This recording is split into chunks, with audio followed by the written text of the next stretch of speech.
नमस्कार. कोणतंही सेलिब्रेशन असो, सण असो आणि त्यात जर दिवाळीसाठी गोड पदार्थ बनवायचा असेल तर आपल्याकडे लाडू हमखास बनवला जातो.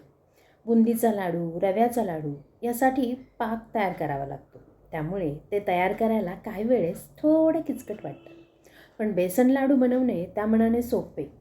तरीही बरेचदा बेसन लाडू नीट गोलाकार न होता बसतात, तर कधी खाताना बेसन टाळूला चिकटते, तर बरेचदा बेसन लाडू भाजताना हात दुखायला लागतात. अशा या काही समस्यांचे निरसन करून आज आपण परफेक्ट स्वादिष्ट बेसन लाडू घरच्या घरी कसा तयार करायचा यासाठी टिप्स आपण या व्हिडिओमध्ये पाहणार आहोत. यासाठी हा व्हिडिओ स्किप न करता पूर्ण पहा. यासाठी हरभऱ्याची डाळ स्वच्छ निवडून घेतलेली आहे आणि 1-2 तास उन्हात ठेवलेली आहे. आजची ही रेसिपी आवडल्यास आपल्या चॅनलला सबस्क्राईब करा आणि येणाऱ्या बेल आयकॉनवर क्लिक करा, म्हणजे येणाऱ्या नवीन व्हिडिओचे नोटिफिकेशन सगळ्यात आधी आपल्याला मिळेल. इथे कढईमध्ये मी डाळ मोजून घेते मेजरमेंटच्या कपच्या साहाय्याने. साधारण हे 6 कप, ही मेजरमेंटचे 6 कप ही डाळ भरलेली आहे. 1 किलो ही हरभऱ्याची डाळ आहे. ही आपण आता मध्यम आचेवरती भाजून घेत आहोत. ही आपण आत्ता मध्यम आचेवरती भाजतोय आणि नंतर थोडासा गॅस बारीक करून लालसर रंगावर होईपर्यंत आपण भाजून घेतलेली आहे, आपण पाहू शकता. आणि आता ही गार करून मी घरघंटीमध्ये दळून घेतली आहे. आपल्याकडे घरघंटी नसेल तर आपण गिरणीतनंही दळून आणू शकता. तर अशा रीतीने ही जाडसर दळलेली डाळ आहे. ते 12 मिनटं ही डाळ आपण भाजून घेतलेली आहे आणि याचे पीठ केलेलं आहे जाडसर. आणि यासाठी आपण इथे 200 ग्रॅम म्हणजे 1 वाटी तूप वापरणार आहोत. पुढची रेसिपी पाहण्यापूर्वी मी आपल्या सर्वांचे आरोग्य रुची किचन कट्ट्यावर स्वागत करते. इथे कढई गरम करायला ठेवली आणि आपण पाहू शकता बाउलमध्ये तूप आहे, ते वितळवलेलं नाही आहे, म्हणून 3/4 बाउल तूप घेतलं आहे. म्हणजे एक बाउल पूर्ण न भरता थोडा कमी आहे. हेच जर आपण वितळून जर तूप घेतलं तर पूर्ण बाउल भरून तूप घ्यायचं आहे. म्हणजेच मेजरमेंट करून घेतलं तर 200 ग्रॅम आपण जवळजवळ तूप घेणार आहोत.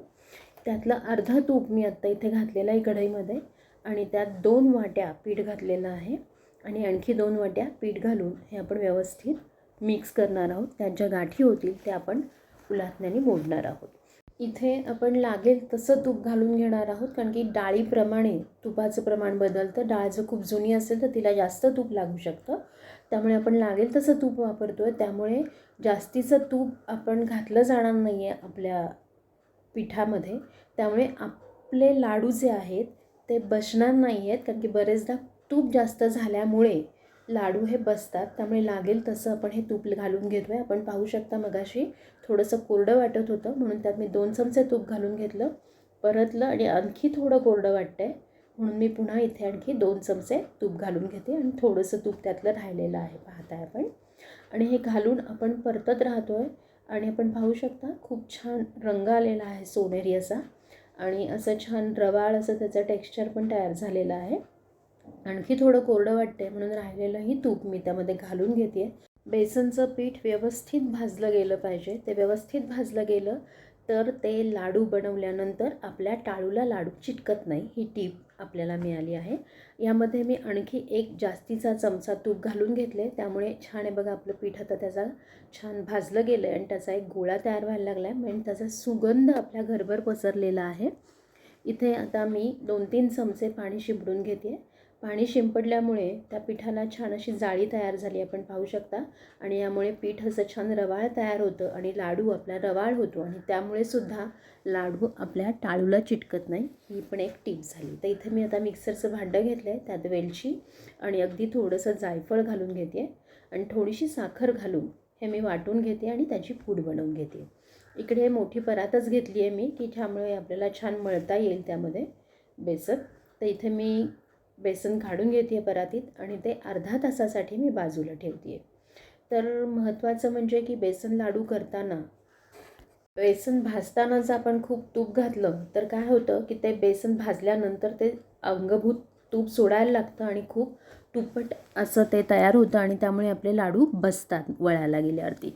इथे अर्ध्या तासानंतर आपण पाहू शकता छान आपलं असं पीठ तयार झालं आहे. आणि आजची रेसिपी आवडल्यास लाईक करा, सबस्क्राईब करा आणि शेअर करा. आता इथे अर्ध्या तासानंतर मी त्यामध्ये पिठामध्ये आपल्या पिठी साखर घालून घेते. ही आपण घरी दळू शकता किंवा विकतची वापरू शकता. मी मिक्सरमध्ये दळलेली ही पिठी साखर आहे. साधारणतः आपण इथे 2 वाट्या पिठी साखर घेतलेली आहे. ती व्यवस्थित पिठामध्ये आपण हे बघा अशा प्रकारे मळून व्यवस्थित मिक्स करून घेणार आहोत. म्हणजे काय होणार आहे की पिठी साखर आणि आपलं जे बेसन आहे त्या छान एकजीव होऊन पिठी साखरेची म्हणजे गोडवा त्यामध्ये छान उतरेल. आता आपण इथे मगाशी जी बनवली आहे वेलची पूड आणि जायफळ एकत्र करून ती घालून घेते. साधारणतः 3 चमचे आपल्या आवडीनुसार आपण घालू शकता.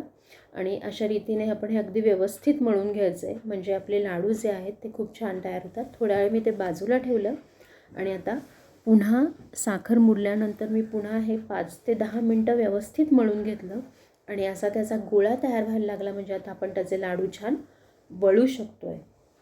म्हणून आता मी ह्याचे लाडू वळायला घेतले आणि आपण जेवढं छान पीठ हे मळून घेऊ साखर आणि बेसन त्याप्रमाणे आपल्या लाडवाला छान शाईन येते. हे बघा अशा रीतीने मी ते लाडू बनवून घेते. लाडू मी खूप मोठे बनवत नाही आहे, मध्यम आकाराचे बनवते. कारण की आजकाल कोणी खूप गोड खात नाही. जेव्हा आपण कोणाला लाडू देतो तेव्हा ते म्हणतात यातला अर्धा लाडू करा मोठा लाडू असेल तर. म्हणूनच आपण बनवताना मध्यम आकाराचे लाडू बनवले. इथे आपण अर्धा किलो पीठ घेतलं होतं आणि अर्धा किलो पिठाचे साधारणतः बघा असे छान असे मध्यम आकाराचे 25 ते 26 लाडू तयार झालेले आहेत. आपण पाहू शकता.